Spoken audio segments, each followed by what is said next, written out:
सुप्रभात बच्चों। आज हम लोग 11th क्लास में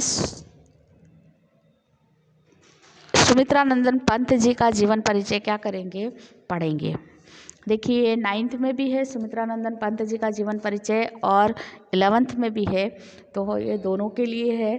तो आप देखिएगा कि सुमित्रानंदन पंत जी कैसे रचनाकार रहे हैं। तो इनका मूलतः नाम जो था वो गोसाई दत्त, कौन सा नाम है उनका? गोसाई दत्त है। और इनका जन्म जो है 1900 में कोसानी जिला अल्मोड़ा, जो कि क्या है वर्तमान में उत्तरांचल में है। तो इनका जन्म क्या है उत्तरांचल के अल्मोड़ा जिले में कोसानी गांव में क्या किया जाता है, माना जाता है।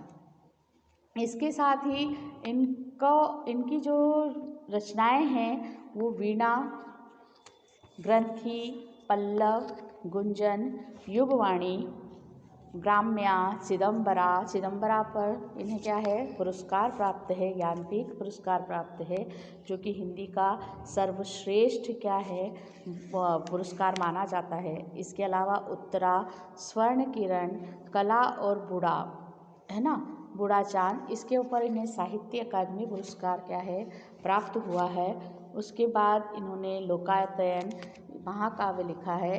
ये सारी रचनाएं इनके लिए क्या है महत्वपूर्ण मानी गई है। इसके साथ ही हम देखते हैं कि सुमित्रानंदन पंत का जो जन्म है वो उत्तरांचल के अल्मोड़ा जिले के कोसानी नामक गांव में 1900 में हुआ था। उनकी जो शिक्षा है वो बनारस और इलाहाबाद में हुई। आज़ादी के आंदोलन के दौरान महात्मा गांधी के आह्वान पर इन्होंने कॉलेज को छोड़ दिया और छायावादी कविता के प्रमुख स्तंभ रहे। सुमित्रानंदन पंत का जो काव्य है, काव्य क्षितिज, जो कि 1916 से 1977 तक क्या किया जाता है, फैला हुआ माना जाता है। यानी इन्होंने काव्य के क्षेत्र में जो सेवा की है वो 1916 से लेकर 1977 यानी 1977 तक क्या किया है, इन्होंने सतत काव्य के क्षेत्र में अपना काम किया है। और 1977 में इनका क्या हो गया, देहावसान हो गया। इस सम्मान के तौर पर मैंने आपको बताया कि चिदम्बरा पर इनको भारतीय ज्ञानपीठ पुरस्कार प्राप्त हुआ, जो कि हिंदी का सर्वश्रेष्ठ पुरस्कार क्या किया जाता है, माना जाता है।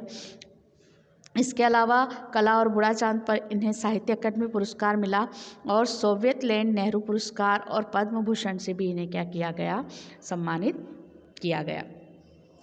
छायावाद के महत्वपूर्ण स्तंभ सुमित्रानंदन पंत प्रकृति के चितेरे कवि कहे जाते हैं। इसी कारण से इन्हें हिंदी साहित्य का सुकुमार कवि ये उपाधि से इन्हें क्या किया गया है, नवाजा गया है। यानी इन्होंने प्रकृति का इतना सुंदर चित्रण किया है, वो भी बहुत कोमल एहसासों के साथ, इसलिए इन्हें प्रकृति का सुकुमार कवि कहा जाता है। तो आपको ये प्रश्न ध्यान रखना है, ये ऑब्जेक्टिव में आता है प्रश्न कि प्रकृति का सुकुमार कवि किसे कहा जाता है। तो प्रकृति का सुकुमार कवि सुमित्रानंदन पंत जी को कहा जाता है। हिंदी कविता में प्रकृति को पहली बार प्रमुख विषय बनाने का काम जो है वो पंत जी ने किया है। उनकी कविता प्रकृति और मनुष्य के अंतरंग संबंधों का दस्तावेज है। ठीक है, उनकी कविताएं क्या हैं, प्रकृति और मनुष्य के अंतरंग संबंधों का क्या है, दस्तावेज है। और उनकी प्रारंभिक शिक्षा जो है वो कोसानी के गाँव में तथा उच्च शिक्षा बनारस और इलाहाबाद में हुई है। युवावस्था तक पहुँचते पहुँचते उन्होंने महात्मा गांधी से क्या किया, प्रेरणा ग्रहण की और उनसे प्रभावित होकर असहयोग आंदोलन में क्या हो गए, वो कूद पड़े। और उसके बाद पढ़ाई बीच में छोड़कर वो स्वतंत्र लेखन क्या होने लग गए, करने लगे। प्रकृति के अद्भुत चित्रकार पंत जी का मिजाज जो था कविता में बदलाव का पक्षधर रहा। वो छायावाद के प्रमुख आधार स्तंभ रहे। छायावाद जैसे समय में, उस समय जो उनके समकालीन रचनाकार थे उसमें जयशंकर प्रसाद, महावीर प्रसाद, महादेवी वर्मा जी और सूर्यकांत त्रिपाठी निराला जैसे दिग्गज रचनाकार थे। लेकिन उस बीच में भी उन्होंने अपने आप को क्या किया, स्थान बनाया और प्रकृति के रिलेटेड उन्होंने क्या की, बहुत सुंदर रचनाओं को लिखा है। छायावादी कविता के शुरुआती दौर की जितनी भी कविताएं हैं उनके द्वारा लिखी गई। पल पल प्रकृति परिवर्तित प्रकृति वेश इन्हें जादू की तरह आकृष्ट कर रहा था। बाद में ये आगे चलकर प्रगतिशील दौर के कवि बने और ताज और वे आंखें जैसी रचनाओं को इन्होंने क्या किया, लिखा। ठीक है, अब हम आगे देखते हैं कि पंत जी जो हैं उन्होंने छायावाद के क्षेत्र में कुछ नए प्रयोगों के साथ क्या की है, अपनी रचनाओं को लिखा है। उनकी जो कविताएं लिखी गई वो कहीं ना कहीं अरविंद के मानवतावाद से क्या थी, प्रभावित थी कि मानव तुम सबसे सुंदरतम रचना, ऐसी पंक्तियों को उन्होंने क्या किया है, लिखा है। उन्होंने नाटक, कहानी, आत्मकथा, उपन्यास और आलोचना के क्षेत्र में भी क्या किया, कार्य किया। रूपाभ नामक पत्रिका का संपादन भी किया और अपने प्रगतिवादी साहित्य पर विस्तार से विचार विमर्श भी उन्होंने क्या किया है, उसमें किया है। ठीक है, आगे हम देखते हैं कि पंत जी की जो भाषा थी वो बहुत सचेत थी। उनकी रचनाओं में प्रकृति की जादूगरी जिस भाषा में अभिव्यक्त हुए उसे स्वयं पंत जी जो है चित्र भाषा यानी बिंबात्मक भाषा की संज्ञा देते हैं।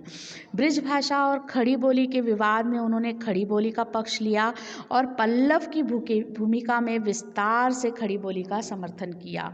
ठीक है, पल्लव जो है पत्र वो 41 पेज की उन्होंने क्या की है, उसमें रूपरेखा प्रस्तुत की है, जिसे छायावाद के लिए एजेंडा का काम भी किया। उन्होंने जो ये रचनाएं लिखी हैं वो जो हम देखते हैं कि ये आंखें जो वे आंखें कविता है वो प्रगतिशील दौर की कविता है। इसमें विकास की विरोधाभासी अवधारणाओं पर करारा प्रहार किया गया है। युग युग से शोषण, शिकार, किसान जीवन का कवि ने बहुत ही सरलता से क्या किया है, प्रस्तुतिकरण किया है, जिसमें किसान अपने जीवन से क्या है, आहत है। पंत की कविता में प्रकृति और मनुष्य के अंतरंग संबंधों की क्या होती है, हमें पहचान मिलती है। उन्होंने आधुनिक हिंदी कविता को एक नवीन अभिव्यंजना और पद्धति एवं काव्य भाषा से समृद्ध किया है। भाषा की अभिव्यक्ति के लिए सटीक शब्दों का चयन उनके शब्द शिल्पी कवि कहा जा सकता है।